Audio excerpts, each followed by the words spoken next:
हरि ओम श्री गुरुभ्यो नमः। श्रीमात्रे नमः। श्री महागणाधिपतये नमः।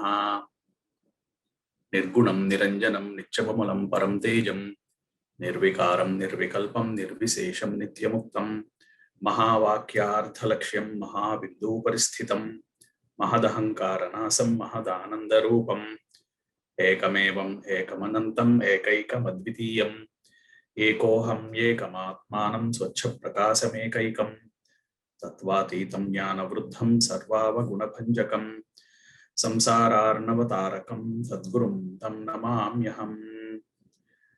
सिंहवाहिनीं महासिंहासनस्योपरि स्थितां इक्षुकोदण्डपाशाङ्कुशपुष्पबाणशोभिनीं करुणामृतरसप्रवाहशोभितलोचनत्रयीं स्मरामि तुर्यातीतां मायाचक्रवासिनीं च बैन्दवीम्।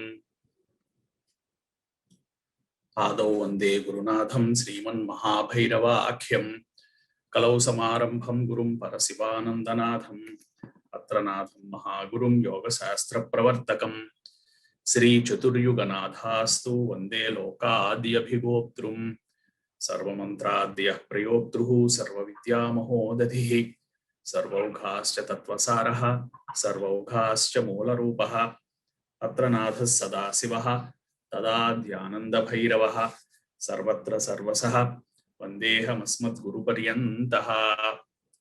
सिंहवाहिनीं महासिंहासनस्योपरि स्थितां क्षुकोदण्डपाशाङ्कुशपुष्पबाणशोभिनीं करुणामृतरसप्रवाहशोभितलोचनत्रयीं स्मरामि तुर्यातीतां मायाचक्रवासिनीं च बैन्दवीम्। अनन्तश्रीविभूषित शिवयति महाशाक्तकुलाधीश्वर शाक्तानन्दपरमहंस परम पूज्य श्री श्री श्री भैरवानंद महास्वामिने नमः। शाक्तं धर्मं सनातनं कर्तव्यं परिरक्षणं सत्यं तपः धर्मं तपः कर्तव्यं तपः वंदे आचार्यं सनातनं धर्मरक्षकम्। షోడశి సత్సంగానికి నమస్కారం.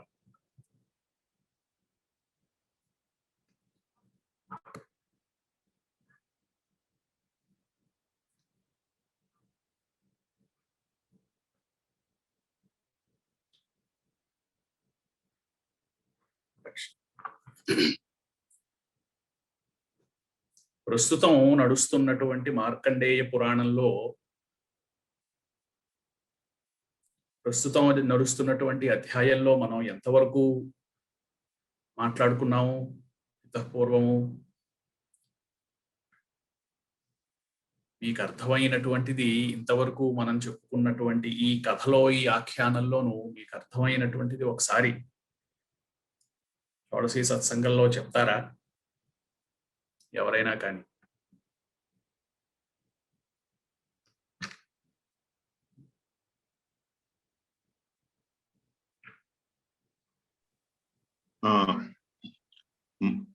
మనం ముందు దీంట్లోనే మంచి రాత్రి సూక్తం గురించి చెప్పుకున్నామండి. దాంట్లోని ప్రథమాధ్యాయంలో దాని గురించి దాని తర్వాత ఇప్పుడు ప్రస్తుతం మనం వచ్చి మహేశ్వరుడి యొక్క వృత్తాంతం గురించి చెప్పుకుంటున్నాము. అది మహేశ్వరుడి యొక్క ఇది 3వ జన్మ గురించి ముఖ్యంగా మాట్లాడుకుంటున్నాం. మిగిలిన ముందు 2 జన్మల గురించి క్లుప్తంగా మాట్లాడుకున్నాం. ఇప్పుడు అది 3వ జన్మ గురించి మాట్లాడుకుంటున్నాం. దాంట్లోని ముందు చెప్పిందంతా కూడా మాయా స్వరూపము అవ్యక్త స్వరూపం గురించి చెప్పుకున్నది ముందు అధ్యాయంలో. ఇప్పుడు వ్యక్తమైన స్వరూపం గురించి మాట్లాడుకుంటున్నాం. దీంట్లోని మహేశ్వరుడి యొక్క రాక్షస ప్రవృత్తిని నివారించడానికి దేవతలు త్రిమూర్తులు అందరూ కలిపి ధ్యానం చేయగా పుట్టిన స్వరూపం గురించి ఈ దీంట్లో మనం మాట్లాడుకుంటున్నాం. ఆ స్వరూపం కూడా త్రిమూర్తుల యొక్క భృకుటి ముడిపడడం వల్ల చికాకుతో కూడిన ఆ ఫీలింగ్ వల్ల ఆ స్వరూపం అనేది జన్మించింది. తర్వాత వారి ఆ స్వరూపం యొక్క ఆయుధాలు ఎవరి దగ్గర నుండి వచ్చాయన్నది మనం ఇంకా డీటెయిల్ గా మాట్లాడుకోవాలి. బేసికల్ గా అది ఎలా ఫామ్ అయ్యింది అన్నది కిందటి అధ్యాయంలో మాట్లాడుకున్నాం మనం. ఏ శరీరాంగం ఏ దేవత నుండి వచ్చినది అవి మాట్లాడుకున్నాం. ఇంకా వాటి యొక్క ఆయుధాలు అవన్నీ కూడా ఉత్పత్తి గురించి ఇంకా మాట్లాడుకున్నాం. ఇంకెవరైనా దీనివల్ల మీకు అర్థమైనటువంటిది ఏంటి? ఈ ఈ ఈ ఈ ప్రక్రియ ఏదైతే ఉందో ఇలా జరిగినటువంటిది మీకు అర్థమైనటువంటి విషయం. మనం మాట్లాడుకున్నది కరెక్ట్ గా చెప్పారు, అదే మాట్లాడుకున్నాము. మహత్తు అనేటువంటి విషయం గురించి మాట్లాడుకున్నాం. మీ యొక్క ఆలోచన, మీ యొక్క అర్థం ఎలా ఉంది? ఇంకెవరైనా సరే.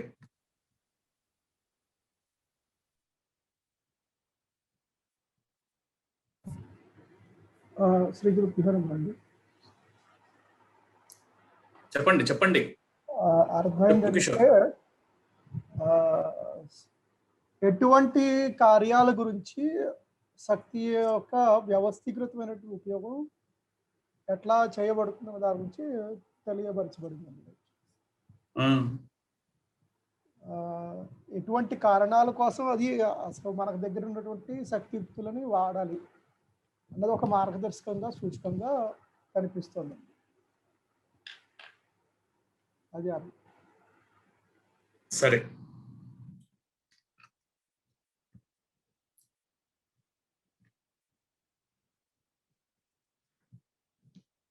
మనిషిలోని మహిషాసుర తత్వాన్ని ఎలా లొంగదీయాలో చెప్పబడి. ఎవరిది? శ్యామ? అవునండి. బావు. ఇంకా మహిషాసుర తత్వం వరకు మనం వెళ్ళలేదు, కానీ ఈ కథ యొక్క ఉద్దేశ్యం అదే. అయితే ఇందులోనూ మనం తెలుసుకోవలసినటువంటి విషయం ఇది. ఇతపూర్వం మనం ఒక్కొక్క షోడశీ సత్సంగంలోనూ ఒక కథలా చెప్పుకున్నాం, కానీ ఇందులోనూ ఇప్పుడు ప్రస్తుతం నడుస్తున్నటువంటి ఆఖ్యానం నెమ్మదిగా ముక్కలు చేసుకుని శ్లోకం చెప్పుకోవాల్సిన అవసరం ఏమిటి అంటే, ప్రధానమైనటువంటి శాక్తేయ సూత్రాల గురించి చెప్పేటువంటి అధ్యాయాలు ఇవి. ఉన్నటువంటి అన్ని పురాణాలు కూడా పరమేశ్వర తత్వం ఏదైతే ఉందో, సమిష్టి స్వరూపం ఏదైతే ఉందో, ఆ స్వరూపం గురించి చెప్పేదైనా కానీ కొన్ని ప్రత్యేకమైనటువంటి కథలు, కొన్ని ప్రత్యేకమైనటువంటి అధ్యాయాలు విశేషమైనటువంటి తత్వాన్ని చెప్తాయన్నమాట. ఇది నిజ జీవితంలో మనం చేస్తున్నటువంటి మనం ఆచరిస్తున్నటువంటి పూజాధికాలు ఏవైతే ఉన్నాయో వాటికి సంబంధించినటువంటి. అందుకోసమని ఇంకొంచెం జాగ్రత్తగా వీటిల్ని మనం వినాలి. వినడమే కాకుండా ఇలా ఎందుకు చెప్పారు, దీనికి ఉన్నటువంటి అర్థం ఏమిటి అనేటువంటిది ఇటువంటి సత్సంగాల్లో మనం నలుగురి మధ్యలోనూ మాట్లాడుకున్నట్టయితే మన యొక్క అభిప్రాయం, మన యొక్క ఆలోచన అర్థం అవుతాయి.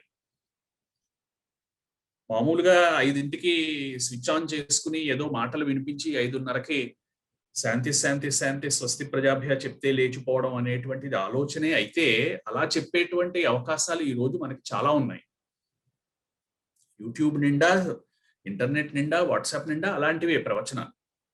అయితే మనం చేస్తున్నటువంటి షోడశీ సత్సంగము అనుకునేటువంటిది ఏదైతే ఉందో అది మంచి ఆలోచనలు, మంచి జ్ఞానముతోటి సహచర్యము చేయుట. సంగము అంటే సహచర్యంతో కలిపి ఉండుట. సత్సంగం, సత్ అనేటువంటిది సత్యమైనటువంటి స్వరూపము, ఎప్పుడూ నిరంతరము ఏమాత్రము మార్పు లేకుండా ఉండేటువంటి స్వరూపము గురించినటువంటి జ్ఞానం ఏదైతే ఉందో దాంతో పాటు సహచర్యం చేయడం అనేటువంటిది మనం ఇక్కడ చేస్తున్నాం. ఏదో మాట్లాడుకోవాలి, ఏదో చెయ్యాలి కనుక, ఏదో వినాలి కనుక వినడం అనేటువంటి ప్రక్రియ కాదు. సత్యం తపహ, ధర్మం తపహ, కర్తవ్యం తపహలో ఉన్నటువంటిది ఏదైతే ఉందో తపస్సులో భాగంగానే దీన్ని మనం తీసుకోవాలి. అందులోనూ ప్రస్తుతం అధ్యాయం ఎంత విశేషమైనటువంటిది అంటే, మనకి ఇందులో చాలా మౌలికమైనటువంటి సూత్రాలు టచ్ అవుతాయి. వాటి గురించినటువంటి వాటి గురించినటువంటి డెఫినిషన్లు, వాటి గురించినటువంటి ఆలోచనలు ఇందులో మనకి చెప్తారు. దీనివల్ల మనకి బయట ప్రపంచంలో మన యొక్క దృష్టికి కనిపించేటువంటి మన ఆలోచన ఏదైతే ఉందో అది సర్దుకుంటుంది బాగా. దాన్ని మనం బాగా వృద్ధి చేసుకోవచ్చు. ఉదాహరణకి ఒక మహత్తరమైనటువంటి శక్తి ఏర్పడింది. ఒక పెద్ద అమ్మవారు వచ్చింది. ఆ అమ్మవారికి అనంతమైనటువంటి శక్తి ఉంది. ఆ శక్తితో ఎలాంటి రాక్షసులనైనా చంపగలుగుతుంది అనేటువంటి కథలు మనం వింటాం. అయితే ఆ శక్తి ఎలా వచ్చింది? ఇందులో మనకి చెప్తున్నారు. అనంతమైనటువంటి శక్తి ఎప్పుడు వచ్చింది? లలితా సహస్రంలోను మొట్టమొదటి నామాల్లోనూ దేవకార్య సముద్యత ఎప్పుడు ఉదయించింది ఆవిడ? మహిషాసురుడు అనేటువంటి కథ జరుగుతోంది. అయితే మహిషాసురుడు వచ్చిన వెంటనే పరమేశ్వరి రాలేదే, ఈ మహాశక్తి రాలేదు కదా. ఎప్పుడైతే శరీరంలో ఉన్నటువంటి మంచి గణాలు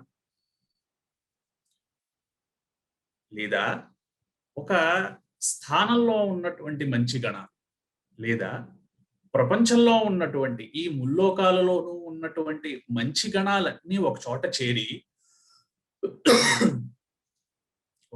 చేరి ఇంతటి ఇబ్బందికరమైనటువంటి పరిస్థితి వచ్చింది. ఈ ఇబ్బందికరమైన పరిస్థితి ఏంటి? ఎండలు చాలా ఎక్కువైపోయి ఏదో చెయ్యాలండి మీరు అని చెప్పి బ్రహ్మగారి దగ్గరికి వెళ్ళలేదు.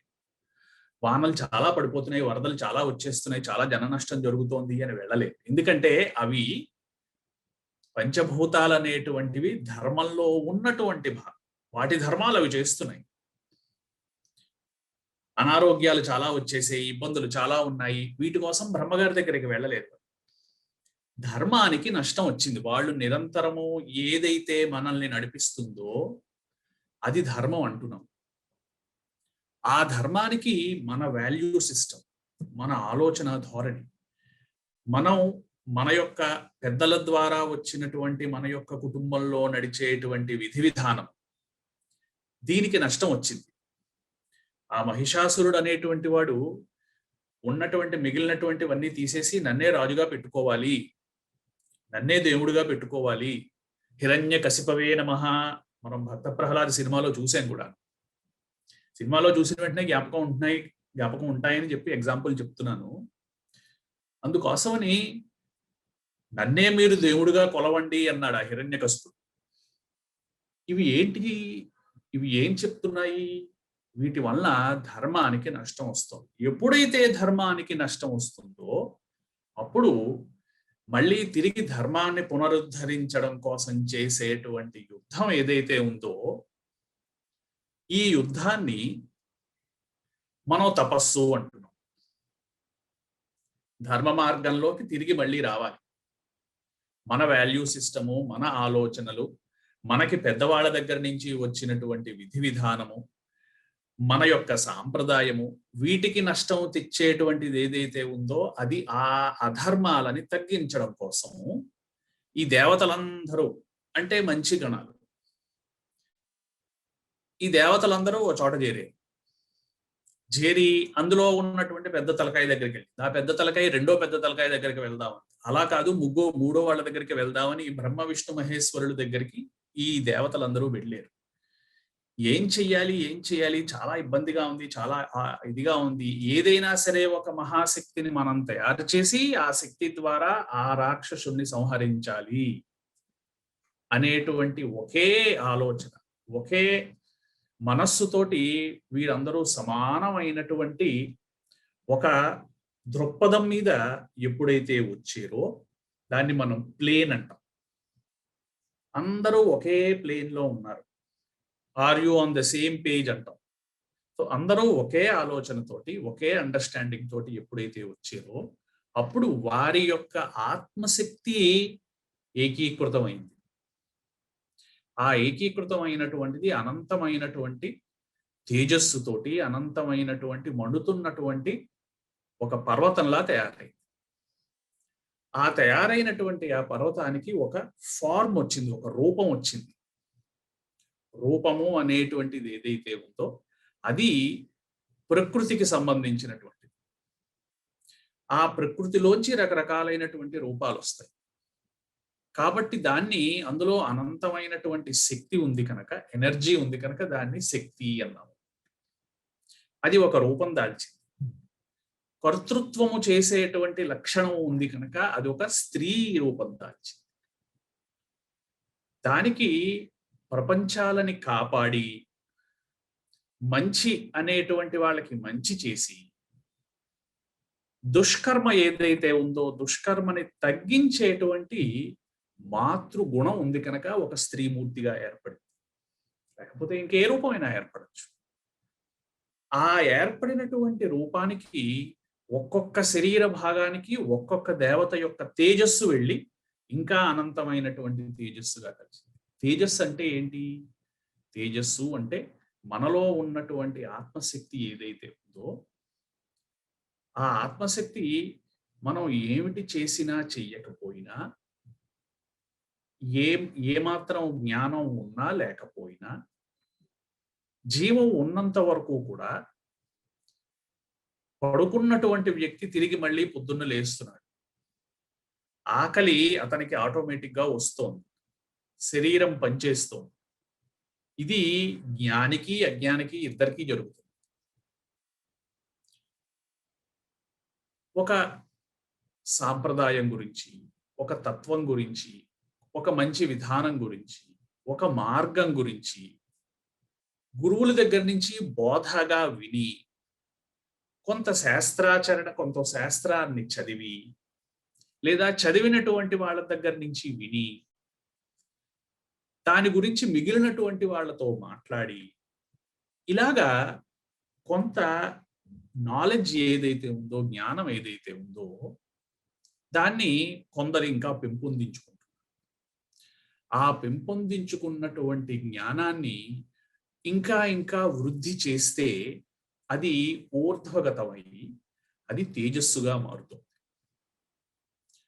తేజస్సు అనబడేటువంటిది మనకి కనిపించేటువంటి ఒక శక్తి కాదు. దాని యొక్క ఆభాస తెలుస్తుంది.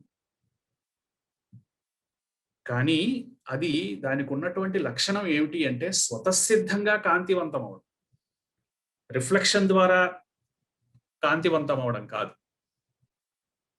అందుకోసమని చీకటిలో ఉన్నటువంటి వస్తువు మీద కాంతి పడితే మనకి కనిపిస్తుంది. కాంతి లేకపోతే చీకటిలో ఉంటే చీకటిలో వస్తువు లేకపోలేదు కదా, ఇంకా ఉంది, మనం చూడలేకపోతున్నాం. అలా కాకుండా స్వయం ప్రకాశంగా ఉండేటువంటిది ఏదైతే ఉందో దాన్ని తేజస్సు అంటారు. ఈ తేజస్సు అనేటువంటిది ఏదైతే ఉందో ఈ తేజస్సులు ఆ దివ్యత్వం కలిగినటువంటి వాళ్ళు దేవతలు, వాళ్ళకి మంచి లక్షణాలు ఉన్నాయి. వాళ్ళకి ఆత్మశక్తిని ప్రచోదనం చేసి ధర్మాన్ని తిరిగి నిలబెట్టాలి అనేటువంటి సంకల్పం ఉంది.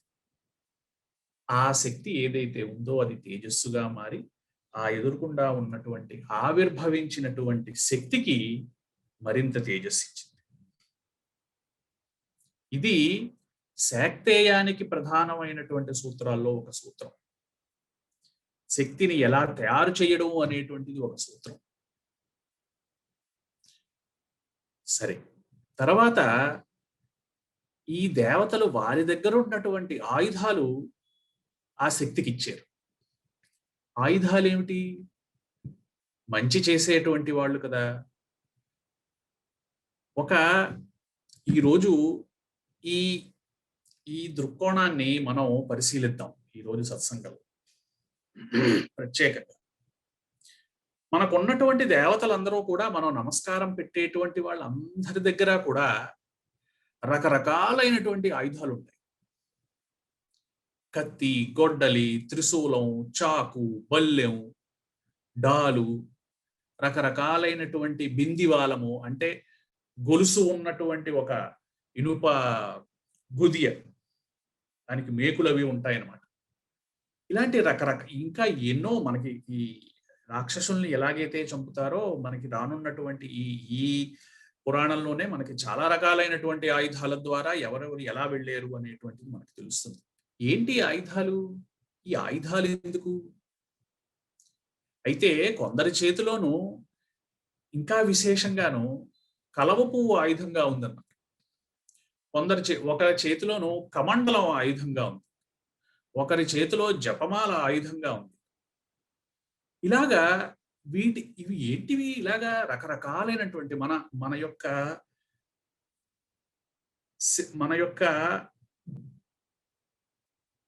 పూజా మార్గంలో ఉన్నటువంటి దేవతలందరికీ కూడాను 4, 6, 10, 8 ఎన్ని చేతులు, అనంతమైనటువంటి చేతులు, రకరకాలైనటువంటి చేతుల్లో రకరకాలైనటువంటి ఆయుధాలు. ఇదంతా ఏంటి? మనకి వింతగా ఉంటుంది. ఒక్కసారి దీని గురించినటువంటి ఆలోచన చేస్తే నిజమే కదా, ఇన్ని చేతులు ఉన్నాయేంటి, ఇన్ని చేతులు ఉండడం ఏమిటి, రకరకాల ఆయుధాలేంటి, మనల్ని కాపాడి మనల్ని సేద తీర్చి ప్రశాంతత మనకి ఇచ్చేటువంటి వ్యక్తి దగ్గర అటువంటి ఇంత భయంకరమైనటువంటి మారణాయుధాలు ఉండడం ఏమిటి? వింత కదా. ప్రశాంతత, కాంతివంతమై ఉండేటువంటి సాత్వికమైనటువంటి వ్యక్తి దగ్గర సన్యాసుల చేతిలోనూ కేవలము సత్తుయందు వాళ్ళు న్యసిస్తారు. సత్పదార్థం అంటే నిజం ఏదైతే ఉందో ఆ నిజము అనేటువంటిదే వాళ్ళు నమ్మి ఉంటారు. కాబట్టి వాళ్ళకి ఇంకొకళ్ళ వలన కానీ ఇంకొకళ్ళకి వాళ్ళ వల్ల కానీ ఏ రకమైనటువంటి ఇబ్బంది ఉండదు కనుక వారికి ఏ రకమైనటువంటి ఉపకరణ సన్యాసులకి చెప్పలేదు. అయితే వారికి నడవడానికి వాళ్ళు నడుస్తూ ఉంటారు కనుక, ఇక్కడి నుంచి అక్కడికి వెళ్తూ ఉంటారు కనుక, వారు ఉన్నటువంటి మార్గానికి సంబంధించినటువంటి చిహ్నాలు చెప్పడానికి ఒక చాలా మెత్తగాను ఎక్కువ దెబ్బ ఎక్కువ తగలన్నటువంటి, కొడితే దెబ్బ తగలన్నటువంటి ఒక ప్రత్యేకమైనటువంటి కర్రతో దండ ఉంటుంది సన్యాసులకి. అయితే అవడానికి కర్రకు ఉన్నటువంటి తత్వం ఏదైతే ఉందో అది తామసిక రాజసిక తత్వాలు ఉన్నాయి. ఇంకా ఆ ఒక ఆధిపత్యము అనేటువంటి రాజసిక తత్వంలో ఉన్నటువంటి వాళ్ళు ఉన్నారు అలా. అందుకోసమని ఈ చేతిలో ఉన్నటువంటి ఆయుధాలు ఏంటి చెప్తాయి? ఎందుకు ఈ చేతులు, ఎందుకు ఈ ఆయుధాలు? ఒక్కసారి దాని గురించి మనం ఈ రోజు పరిశీలించినట్టయితే మన యొక్క పూజా మార్గంలో మన యొక్క మార్గంలో వచ్చేటువంటి అందరి దేవతలకి ఉన్నటువంటి వారిని మనం చూసేటువంటి దృష్టి, వారిని మనం చూసేటువంటి పెర్స్పెక్టివ్ అంటాం, విధానం మనకి ఎంతో మారుతుంది. ప్రతి వస్తువుకి కూడా ఆ వస్తువు వలన వచ్చేటువంటి ఉపాధి ఏదైతే ఉందో, ఆ వస్తువు వలన కలిగేటువంటి ఫలితం ఏదైతే ఉందో, ఆ ఫలితాన్ని అనుసరించినటువంటి తత్వం ఉంటుంది, ఫలితాన్ని అనుసరించినటువంటి గుణం ఉంటుంది. ఒక కత్తి అనేటువంటి ఒక వస్తువు ఉంది, ఇనుముతో తయారు చేసినటువంటి, గట్టిగా ఉండేటువంటి, దారుగా ఉండేటువంటి, దానికి తామసికమైనటువంటి రాజసికమైనటువంటి గుణాలు ఉన్నాయి. స్వతసిద్ధంగానే కత్తి అనేటువంటిది చేతిలో ఉంటే ఏం చేయాలనిపిస్తుంది? ఇలా చేతికి రాసుకున్నాము అంటే చేయి తిరుగుతుంది. అలా ఏదైనా సరే అలా ఒకసారి అలా అన్నాము అంటే ఏదైనా వస్తువు మీద, ఆ వస్తువు ఈ కత్తి కంటే కొంచెం తక్కువ వర్గానికి చెందినటువంటిది అయితే తెగుతుంది, 2 ముక్కలు అవుతుంది. తద్వారా ఆ కత్తికి సాత్విక తత్వము కాకుండా రాజసిక తామసిక గుణాలు ఉన్నాయి అనేటువంటిది నిర్ధారణ జరుగుతుంది.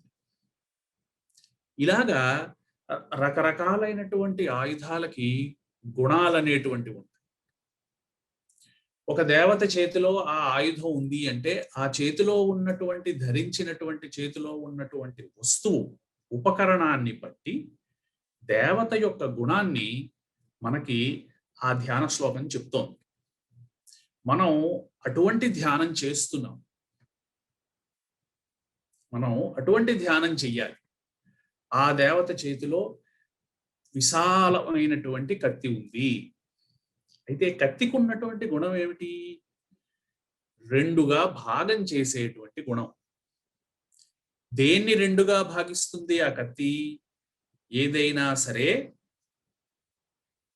గట్టిగాను మొండిగాను ఉన్నటువంటి దాని నుంచి సూక్ష్మంగా ఉన్నటువంటిది ఏదైతే ఉందో దాన్ని తెగొడుతుంది. అది కత్తి యొక్క లక్షణం. పరమేశ్వరి యొక్క చేతిలో కత్తి ఉంది అంటే అర్థం ఏమిటి? స్థూలమైనటువంటి ఈ శరీరం ఏదైతే ఉందో, స్థూలమైనటువంటి శరీరం నుంచి బుద్ధి ఏదైతే ఉందో, ఆ బుద్ధి కనుక దుర్బుద్ధి అయితే ఆ దుర్బుద్ధిని తీస్తుంది. చేసేటువంటి శరీరంలో ఉన్నటువంటి కర్మాంగములు ఏవైతే ఉన్నాయో, చేతులు కాళ్ళు ఏవైతే ఉన్నాయో, అవి దుష్కర్మలు చేస్తున్నట్టయితే వాటిల్ని తెగ్గొడుతుంది. చేతిలో ఉన్నటువంటి కత్తి దానికి సంకేతం. ఇది ఎవరికి చేస్తుంది? మన ఎదురుకుండా ఒక దేవతని మనం ధ్యానం చేస్తున్నాం. ఆ ధ్యానం చేసేటువంటి దేవత చేతిలో ఈ ఆయుధాలు ఉన్నాయి అంటున్నాం. పాశం, అంకుశం, ఈ ఆయుధాలు ఉన్నాయి. ఏమిటి చేస్తాయి ఈ ఆయుధాలు? పరమేశ్వరి ఏదైతే ఉందో మాయా అనబడేటువంటి పాశము ద్వారా ఈ ప్రపంచం అనేటువంటి ఇలాగ తిరిగేటువంటి ఈ సుడిగుండంలో ఇలాగ తిప్పుతూ ఉంటుంది. ఈ పాశాన్నే తిరిగి పరమేశ్వరి యొక్క ఆశీర్వచనం ద్వారా ఈ సంసార సుడిగుండం నుంచి పక్కకి తీసుకెళ్తుంది అనేటువంటిది మనం మధుకైటభుల యొక్క వధ చెప్పినప్పుడు మహామాయ యొక్క లక్షణంలో మనం చెప్తాం. పాశం యొక్క లక్షణం బంధించడం. దేన్నైనా సరే ఒక దానికి చుట్టి ఒక తాడుతోటి కట్టడం అనేటువంటిది పాశం యొక్క లక్షణం. త్రిశూలం. దేన్నైనా సరే శూలం గుచ్చి నేలకి గుచ్చి ఉంచేటువంటి లక్షణం శూలానికి ఉంటుంది, బల్లానికి ఉంటుంది. అది దానికి 3 శూలాలు కనుక ఒక చోట కనుక ఏర్పరిచినట్టయితే దాన్ని త్రిశూలము అన్నారు. త్రిశూలము అంటే స్థూల సూక్ష్మ కారణ శరీరాలని 3టిని కూడా తొక్కిపెట్టి ఉంచేటువంటి లక్షణం ఆ ఆయుధానికి ఉంది. ఈ లక్షణాన్ని మనకి తెలియజేస్తున్నారు. ఆ దేవతని అలా ధ్యానం చెయ్యడం ద్వారా ఆ దేవతకు ఉన్నటువంటి లక్షణము, ఆ దేవతకు ఉన్నటువంటి గుణము, ఆ దేవతకు ఉన్నటువంటి మార్గం ఏదైతే ఉందో అది మనకి తెలుస్తోంది చేతిలో ఉన్నటువంటి ఆయుధాల ద్వారా. మన దగ్గరికి ఆ దేవత లేదా మనం ధ్యానం చేస్తున్నప్పుడు ఒక ఆసనం మీద ఆ దేవతని కూర్చోబెడుతుంది. అటువంటి కొందరు దేవతలు సింహం మీద కూర్చున్నారు, కొందరు ఏనుగు మీద కూర్చున్నారు, కొందరు ఎద్దు మీద కూర్చున్నారు, కొందరు ఒక దేవత ఎలుక మీద ఉంది, ఒక దేవత గుర్రం మీద ఉంది. మన దగ్గరికి ఆ దేవతని రమ్మనాలి అంటే ఏ తత్వం ఆధారం అవుతోంది? మనం ఉపాసిస్తున్నటువంటి లేదా మనం ధ్యానం చేస్తున్నటువంటి దేవతకి ఏ గుణము ద్వారా ఆ దేవతని మనం ధ్యానం చేస్తున్నాము అనేటువంటిది ఆ దేవత యొక్క ఆసనము వల్ల మనకి తెలుస్తుంది.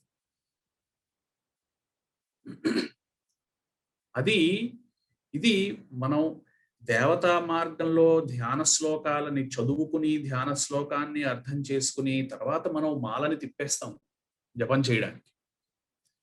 పూజలో మొదటి నుంచి తర్వాత కాళ్ళకి నీళ్లు పోయాలి, తర్వాత చేతులకు నీళ్లు పోయాలి, ముఖానికి నీళ్లు అందించాలి, తర్వాత స్నానం చేయించాలి, తర్వాత వస్త్రం ఇవ్వాలి, తర్వాత ఏమో యజ్ఞోపవీతం వెయ్యాలి, తర్వాత గంధం వెయ్యాలి, తర్వాత ఆభరణం వెయ్యాలి అని చేసేస్తాం. అయితే అక్కడ ఉన్నటువంటి వ్యక్తి ఎవరు? ఆ విషయం తెలియాలి అంటే ధ్యాన శ్లోకం చెప్తోంది మనం. ఆ ధ్యాన శ్లోకాన్ని మనం కనుక ధ్యానం చేస్తే ఆ వ్యక్తి యొక్క స్వరూపము, ఆ వ్యక్తి యొక్క ఆ దేవత యొక్క లక్షణము మనకు అవగతం అవుతుంది.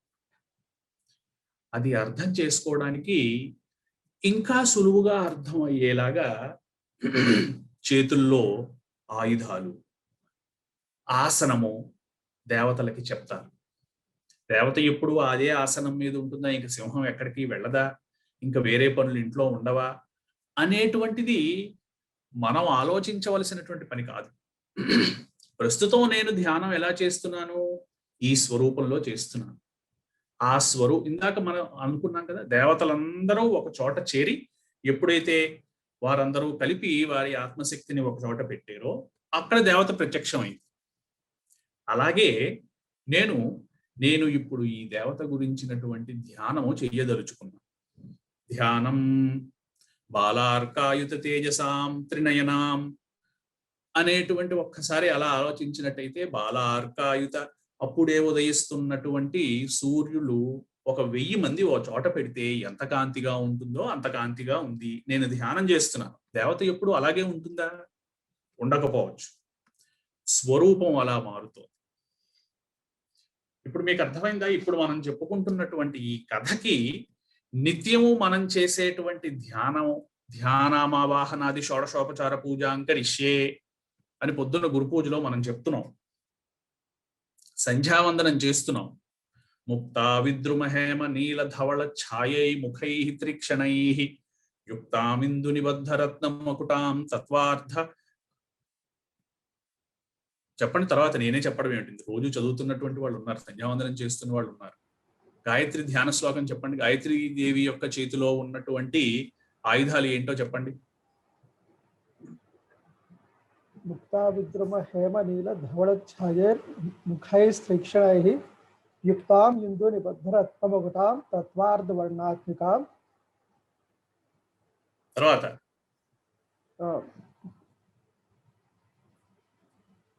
అరే రోజు చేస్తున్నాం మనం. గాయత్రి వరద గాయత్రీ వరదాభయాంకుశకసాం అంకుశకసాం శుభ్రం కపాలం గదాం. అవునా? ఇవన్నీ గాయత్రీదేవి.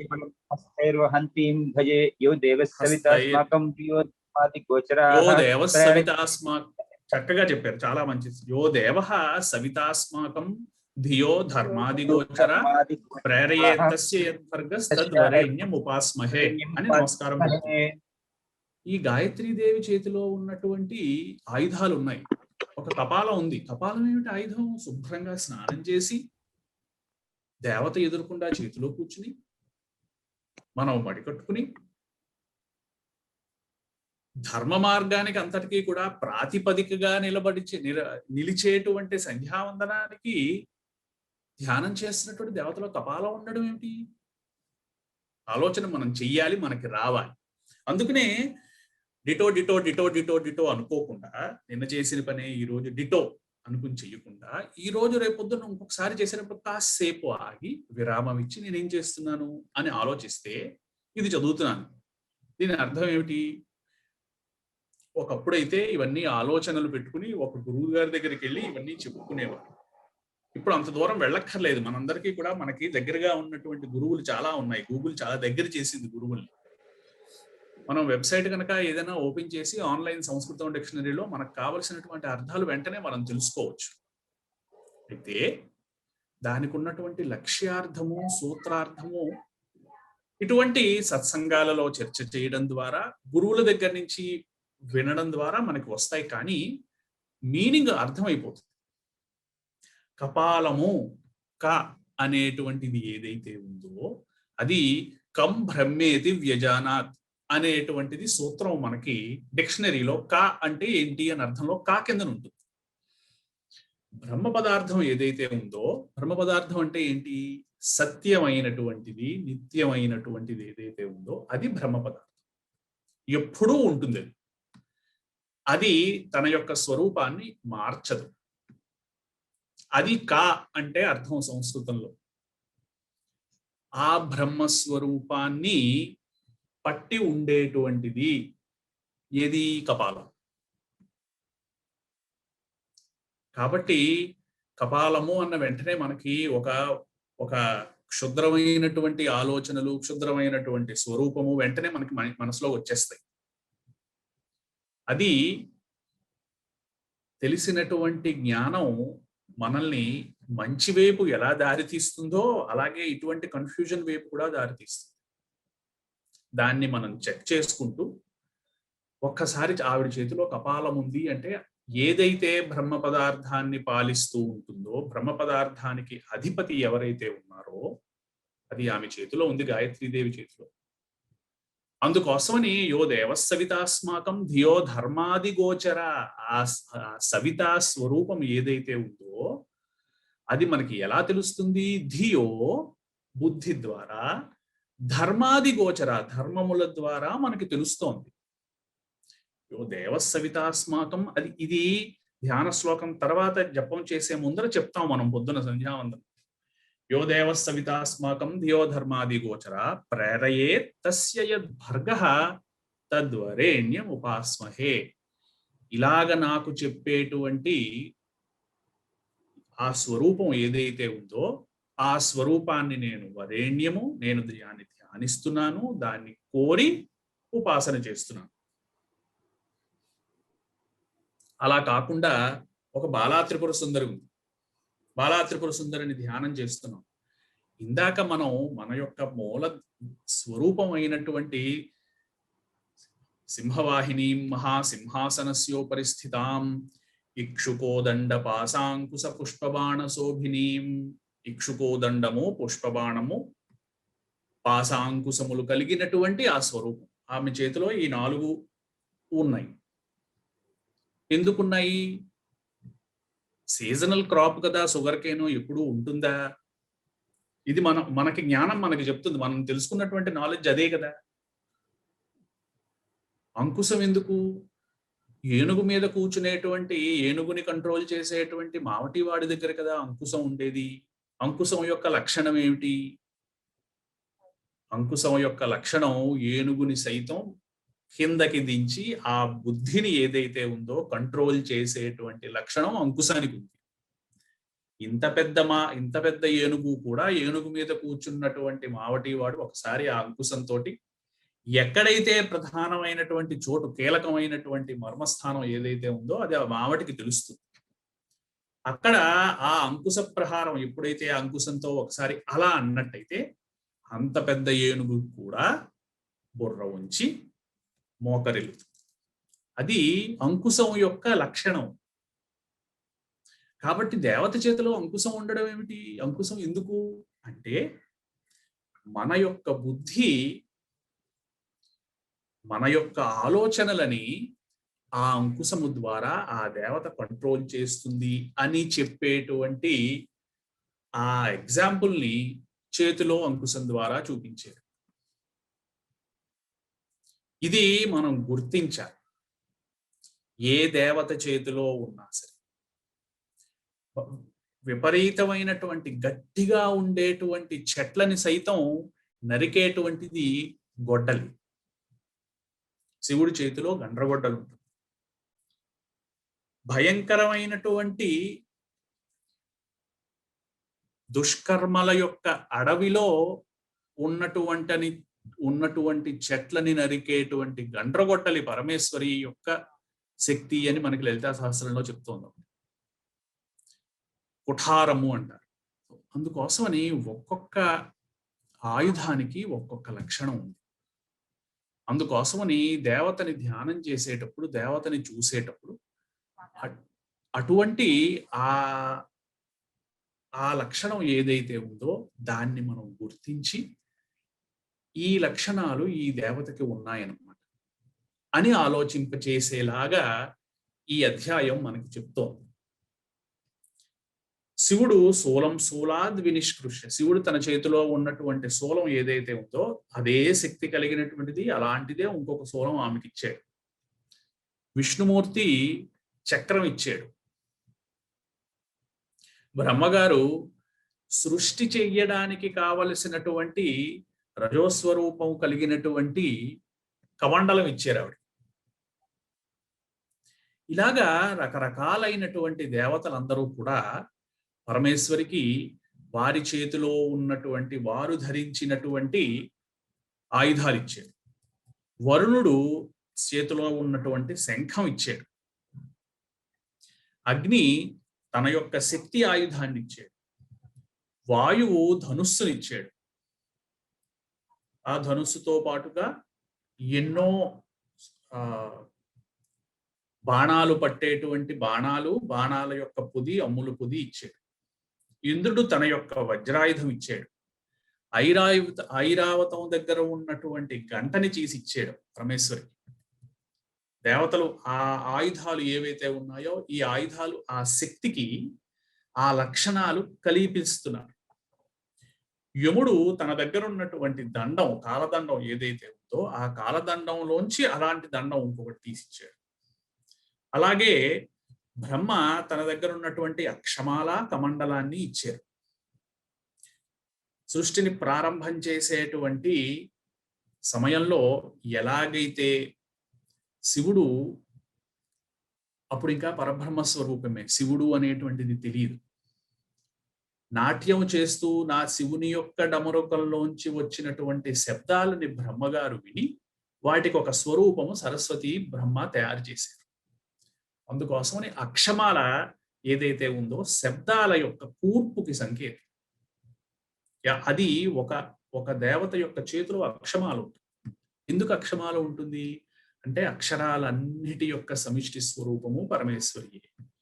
అక్షరముల ద్వారా తెలియజెప్పేటువంటి శక్తిని ఆ పరమేశ్వరి ఇస్తోంది మనకి. అందుకోసం ఆవిడ చేతిలో అక్షమాల ఉంది. అది దాని యొక్క అర్థం. సూర్యుడు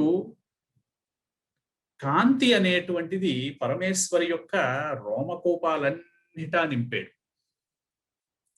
అలాగా సముద్రం తనలో ఉన్నటువంటి స్వచ్ఛమైనటువంటి ముత్యముల గొలుసునిచ్చింది.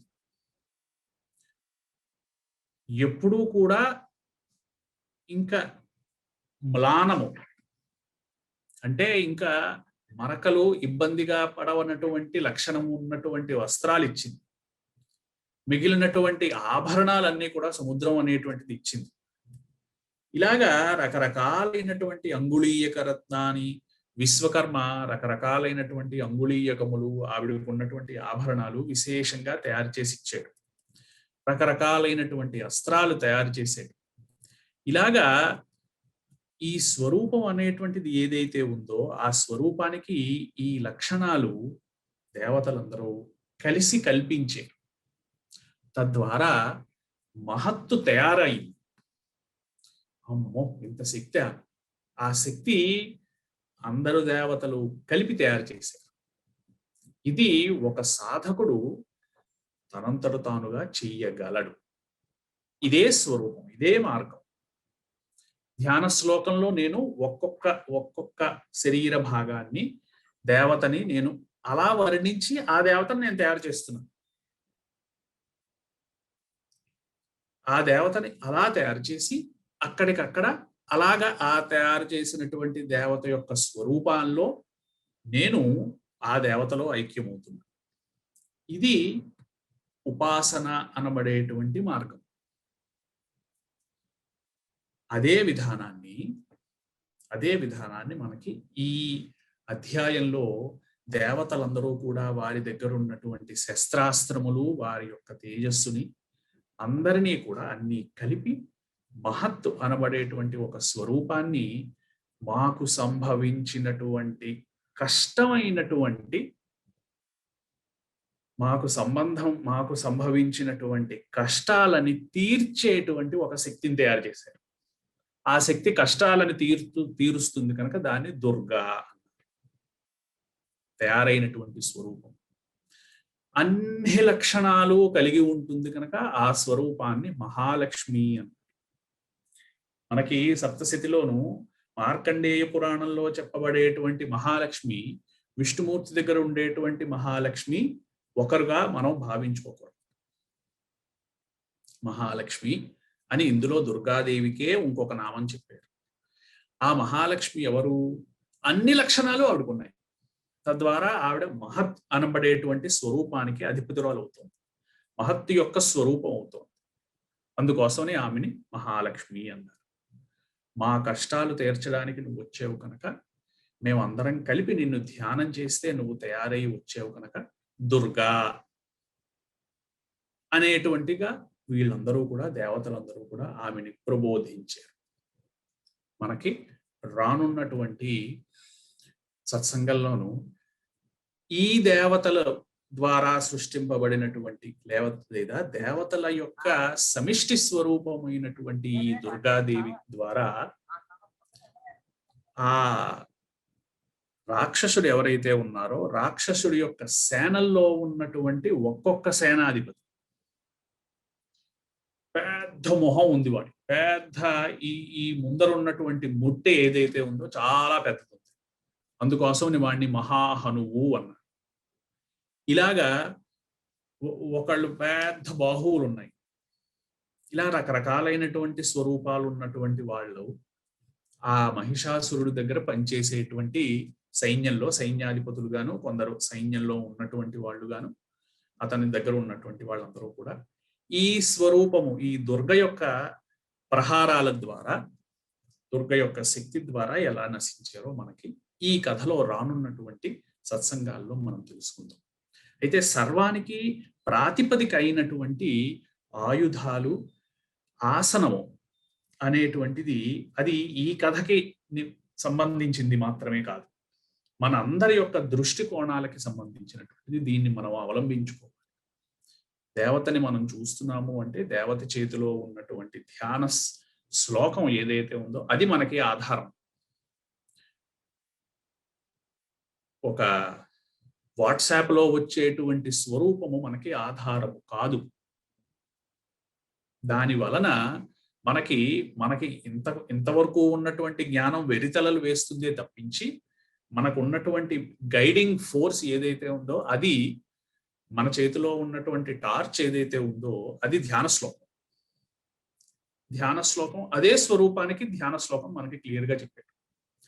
ఇదే దుర్గా, ఇప్పుడు మనం అనుకున్నటువంటి దుర్గే వేరే చోట పులి మీద కూర్చుని వ్యాఘ్రవాహనంతో ఉంటుంది, ఆవిడ్ని దుర్గే అన్నారుగా. మరి ఇదేంటి ఇలా ఉంది ఏంటి, మరి ధ్యాన శ్లోకంలో అలా ఉందిగా, ఈ ఫోటో ఇలా ఉందేంటి, ఈ రకమైనటువంటి డౌట్స్ వస్తాయి మనకి. ఈ రకమైనటువంటి సంశయం ఎంత ప్రమాదకరం అంటే అంతవరకు నేర్చుకున్నటువంటి మన జ్ఞానాన్ని అది నాశనం చేస్తుంది. ఎలా నాశనం చేస్తుంది, ఏంటి ఇంత కన్ఫ్యూజన్ గా ఉంది, ఇందులో ఏమో సింహం మీద కూర్చుందంటారు, అందులోనేమో పులి వేస్తున్నాడు, నిన్నేదో ఇంకొక వాట్సాప్ మెసేజ్ వచ్చింది, అందులోనేమోను అదే దుర్గాదేవి గరుడ వాహనం అయి ఉంది. ఎవరు వీళ్ళందరూ ఎవరు? ఈ కన్ఫ్యూజన్ ఎప్పుడు తగ్గుతుంది అంటే మనం ఒక చోట కేంద్రీకృతం చేసి మనం ఎక్కడి నుంచి అయితే మనం నేర్చుకుంటున్నామో దాన్ని ఒక సింగిల్ పాయింట్ గా మనం పెట్టుకున్నట్టయితే మనకు వచ్చేటువంటి జ్ఞానం ఏదైతే ఉందో అది ప్యూర్ గా ఉంది. లేకపోతే ఈ రకమైనటువంటి కన్ఫ్యూజన్ నుంచి మనం ఫైటింగ్ చేసుకుని ఆ కన్ఫ్యూజన్ మనం తగ్గించుకోవాలి. మరి అదేంటండి అలా చెప్పారు వాళ్ళు, మరి అలా ఉందేంటండి, ఆ పిక్చర్ అలా ఉందేంటి, ఆ వెబ్సైట్ లో అలా పెట్టారేంటి, ఈ కన్ఫ్యూజన్లు మానేసి దేవత యొక్క స్వరూపము ఆ దేవత యొక్క ధ్యాన శ్లోకంలో చెప్తారు.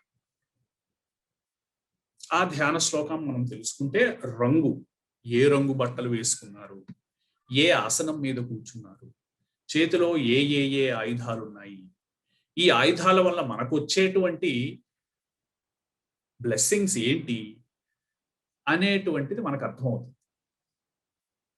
అందుకోసమని ఈ ఆలోచన ధోరణి మనం అందరం కూడా అవలంబించుకుని ఎక్కువ కన్ఫ్యూజన్లకి వెళ్లకుండా దేవతల యొక్క చేతిలో ఉన్నటువంటి ఆయుధాలని అర్థం చేసుకుని దానికి ఉన్నటువంటి లక్ష్యము ఏదైతే ఉందో తద్వారా దేవి పరమేశ్వరు మనకి ఏమి ప్రసాదము ఇవ్వనుందో అది ఆలోచించారు. 5 రకాలైనటువంటి ముక్త అంటే ముత్యపు రంగు, విద్రుమ, విద్రుమము అంటే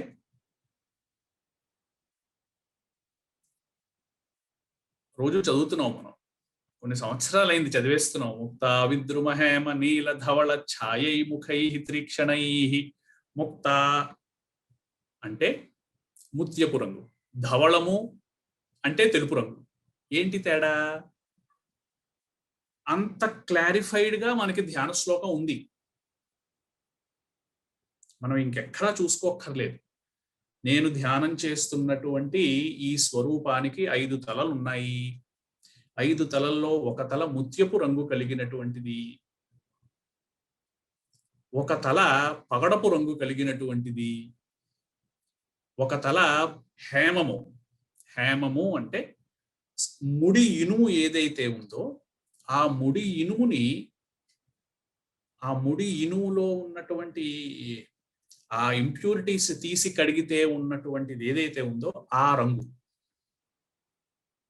నీలము డార్క్ బ్లూ కలర్, తెలుపు రంగు. అందుకోసమని ఈ రంగులు కలిగినటువంటిది, ఈ లక్షణాలు కలిగినటువంటిది ఈ దేవత నాకు ఈ రకమైనటువంటి ప్రసాదము ఇస్తుంది.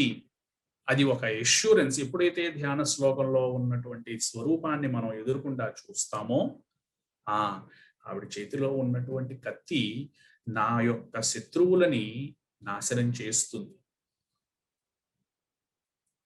ఆమె చేతిలో ఉన్నటువంటి త్రిశూలము నా యొక్క శత్రువుల యొక్క 3 శరీరాలని, 3 శరీరములు అంటే ఒకటి చేస్తుంది, ఒకటి ఆలోచన చేయించేలా చేస్తుంది, ఒకటి ఆలోచనలకి కూడా ప్రధానమైనటువంటి వాసనలను ఇస్తుంది. స్థూల సూక్ష్మ కారణ శరీరాలు. ఈ 3 స్థూల శరీరం చేస్తుంది. చేతితో మనం చేస్తాం ఒక పని. ఆ పని ఎలా థాట్ ప్రిసీడ్స్ యాక్షన్ అంటారు. సో ఆ థాట్ ఏదైతే ఉందో, ఆలోచన ఏదైతే ఉందో అది సూక్ష్మ శరీరం ఇస్తుంది. అయితే ఆ ఆలోచన వైపు మొగ్గు చూపించేటువంటి వాసన ఉండాలిగా. అది ఆత్మ ఏదైతే ఉందో కారణ శరీరం చెప్తుంది.